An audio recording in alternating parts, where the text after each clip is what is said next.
अब यहाँ पर 6 डिवाइसेज हैं, लेट सपोज यहाँ पर 100 डिवाइसेज होती। अगर बेटे 1 ने 100 को मैसेज करना है तो इसका मतलब है ये 2 के पास आएगी, 3 के पास, फिर चलता चलता 97, फिर 98, फिर 99, फिर 100 आएगा। तो that will take too much time.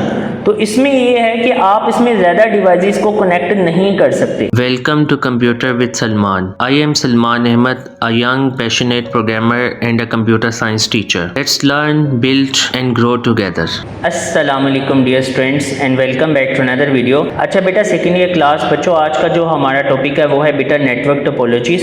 बेटा ये एक लॉन्ग क्वेश्चन है, इंपॉर्टेंट है, आप इसे मार्क कर लीजिएगा, आप इसे 70% मार्क कर लीजिएगा। अच्छा बेटा सेकेंड ईयर क्लास बच्चे, आज का जो हमारा टॉपिक है वो है नेटवर्क टोपोलॉजी। बच्चे इस वर्ड को हम ऑलमोस्ट हर लेक्चर में डिस्कस करके आ चुके हैं कि बेसिकली नेटवर्क क्या होता है, या जिसे आप कंप्यूटर नेटवर्क भी कहते हैं, ये बेसिकली है क्या चीज। लेकिन बच्चे 7 वर्ड मेंशन है टोपोलॉजीज।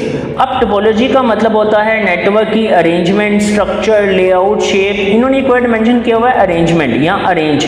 इसका मतलब ये है कि जो आपकी डिवाइसेस हैं वो किस शेप में कनेक्टेड हैं या आप उनको किस शेप में कनेक्ट करेंगे। बेसिकली बच्चे हम कंप्यूटर साइंस में अब ऐसा नहीं है कि आपने नेटवर्क बनाना तो आपने मुंह उठा के डिवाइसेस को किसी भी एंगल से कनेक्ट कर दिया। हम उसमें एक प्रॉपर स्ट्रक्चर को फॉलो करते हैं। तो वो स्ट्रक्चर हमें बेटे कौन एक्सप्लेन करता है, बेसिकली नेटवर्क टोपोलॉजी। अब उसमें बेटे सबसे पहला जो स्ट्रक्चर आता है वो है बस टोपोलॉजी। इसका मतलब ये है, जैसे आपको पता है बस होती है बेटा स्ट्रेट। अगर बच्चे आपकी डिवाइसेस, याद रखना कंप्यूटर नेटवर्क में जितनी भी डिवाइसेस कनेक्ट होती हैं उनको आप डिवाइसेस कह लो, उनको आप नोड भी कहते हैं। क्या कहते हैं बच्चों? नोड। दोबारा सुन लो, उसको हम क्या कहते हैं बेटे? Node, NODE। इससे कंफ्यूज नहीं होना, हर वो डिवाइस जो बेटा नेटवर्क में मौजूद है उसको हम नोड कहते हैं। अच्छा बेटे जैसे आपको पता है बस टोपोलॉजी का स्ट्रक्चर क्या होता है? स्ट्रेट। मतलब देखिए ना, बस की अगर आप शेप देखिए वो स्ट्रेट होती है। वो क्या होती है बच्चे? स्ट्रेट होती है। अब इसमें लॉजिक क्या है, इसमें बेसिकली बस टोपोलॉजी में एक सिंगल वायर होती है, मतलब एक नेटवर्क वायर होती है जिसे आप बेटा लैन केबल भी कह सकते हैं। वही इंटरनेट वाली केबल की बात करो जो बेसिकली इन सब कंप्यूटर्स को आपस में क्या करेगी? कनेक्ट करेगी। आप उसे लैन केबल कह लो, आप उसे नेटवर्क केबल कह लो, आप उसे बेटा ईथरनेट केबल कह लो, कुछ भी कह लो। अब क्या है, एक मेन केबल है, जैसे यहाँ पर मेंशन एक मेन केबल है, ये लिखा भी हुआ है कि all devices are connected to a single main cable. Main cable कह लो बेटा, ईथरनेट केबल कह लो, लैन केबल कह लो, नेटवर्क केबल कह लो। नेटवर्क केबल क्यों कहेंगे?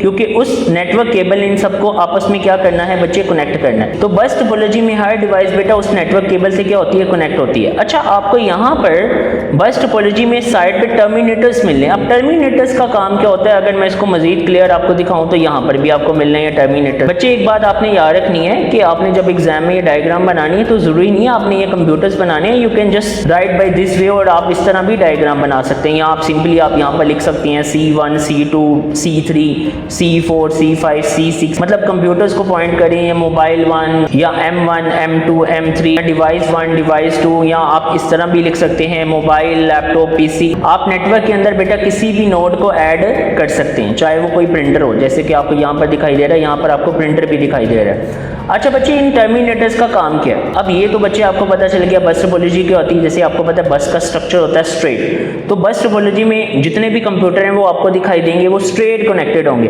अच्छा बच्चों इसमें एक बात याद रखना, ये जो हम स्ट्रक्चर या लेआउट्स को फॉलो करते हैं आपको रियल लाइफ में ये कहाँ मिलता है? अगर आप लैब का स्ट्रक्चर देखें ना तो आपको लैब में एक स्ट्रेट वे में कंप्यूटर्स दिखाई देते हैं। आप उनको as a real life example quote कर सकते हैं, मतलब यूज कर सकते हैं। पहले बेटा इन टर्मिनेटर्स को क्लियर कर लेते हैं। लेट्स सपोज बच्चे यहाँ पर आ जाएं, डिवाइस 1 ने डिवाइस 6 को मैसेज करना है। डिवाइस 1 जब मैसेज करेगा तो पहले ये डिवाइस 2 के पास जाएगा। अब यहाँ पर ये चेक करेगा, अगर ये इसका मैसेज होगा तो ये रिसीव कर लेगा, नहीं तो ये बेटा ऑटोमेटिकली, क्योंकि बेटा जब ये ट्रैवल करता है नेटवर्क पर तो ये डिवाइस बाय डिवाइस मूव होता है। पहले डिवाइस 1 के पास जाएगा, फिर डिवाइस 2 के पास। अगर वो मैच, उसका एड्रेस मैच नहीं करेगा, क्योंकि बेटा जो मैसेज सेंड होता है या सिग्नल सेंड होता है उसमें एड्रेस मेंशन होता है रिसीवर का। जैसे D1 ने D6 को करना है ना, तो D6 का एड्रेस मौजूद होगा। तो जब D2 के पास जाएगा तो उसका एड्रेस मैच नहीं करेगा, इसका मतलब उसके लिए मैसेज नहीं है। फिर 3 के पास, फिर 4 के पास, फिर 5 के पास, फिर किसके पास जाएगा? 6 के पास। तो बेटा जैसे ही 6 के पास आएगा एड्रेस मैच कर देगा, इसका मतलब है ये मैसेज किसके लिए था बेटा? D6 के लिए। बेटे आपने एक बात याद रखनी है, जो भी सिग्नल या डाटा सेंड होगा उसके 2 पार्ट्स होते हैं, एक डाटा पार्ट होता है, एक एड्रेस पार्ट होता है। डाटा में वो मैसेज होगा जो आपने बेसिकली किसी को सेंड करना है, और एड्रेस पार्ट में बेटा उसका एड्रेस होगा जिसको आपने सेंड करना है। अब टर्मिनेटर्स का क्या रोल है बताता हूँ। जब D6 के पास जाएगा मैसेज, बिल्कुल चला गया।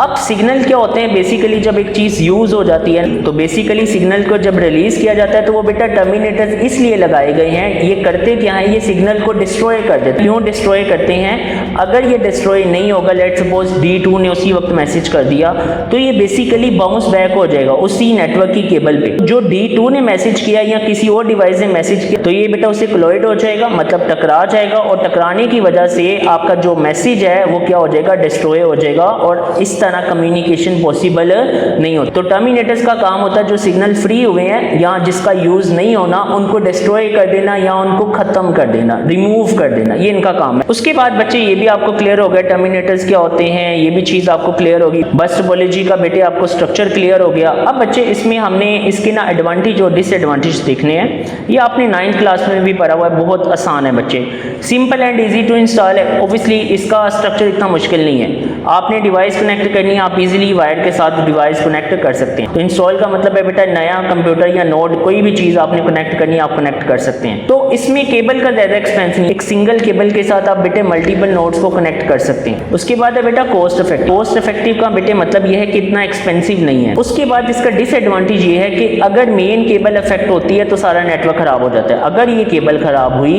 तो ये डिवाइसेस आपस में कम्युनिकेट नहीं कर पाएंगी, क्योंकि ये सारी की सारी डिवाइसेस किससे कनेक्ट है बच्चे, इस केबल से कनेक्ट हैं। अच्छा बच्चों, फर्दर मूव करने से पहले आपसे छोटी सी रिक्वेस्ट है, इस वीडियो को लाइक करें, शेयर करें और इस चैनल को सब्सक्राइब करें। उसके बाद है बेटा difficult to troubleshoot. Troubleshoot का मतलब ये होता है कि इसमें एरर या खराबी को फाइंड करना थोड़ा मुश्किल हो जाता है, क्योंकि बेटा हर नोड एक सिंगल वायर से कनेक्टेड है। अब लेट सपोज अगर एक नोड काम नहीं कर रहा तो क्योंकि आपको पता है सिग्नल ट्रांसफर होता है नोड बाय नोड, तो आपको क्लियरली पता नहीं चल पाएगा कि बेसिकली केबल में मसला है या उस नोड में मसला है। फॉर एग्जाम्पल बच्चे यहाँ से कनेक्शन डिस्ट्रॉय हो जाता है, for example we are just assuming. अब यहाँ पर आपको क्लियर नहीं होगा क्या मेन में इशू आ रहा है या बेसिकली स्पेसिफिक नोड में मसला आ रहा है, तो इसमें बेटा खराबी को फाइंड करना थोड़ा सा मुश्किल होता है। तो इसलिए क्या है, डिफिकल्ट टू ट्रबल शूट है, मतलब इसमें खराबी फाइंड करना मुश्किल है। उसके बाद है बेटे performance decreases with more devices. क्यों डिक्रीज हो जाती है, उसका रीजन बच्चे ये है, अब यहाँ पर 6 डिवाइसेस हैं, लेट सपोज यहाँ पर 100 डिवाइसेस होती, अगर बेटे 1 ने 100 को मैसेज करना है तो इसका मतलब है ये 2 के पास आएगी, 3 के पास, फिर चलता चलता 97, फिर 98, फिर 99, फिर 100 आएगा, तो that will take too much time.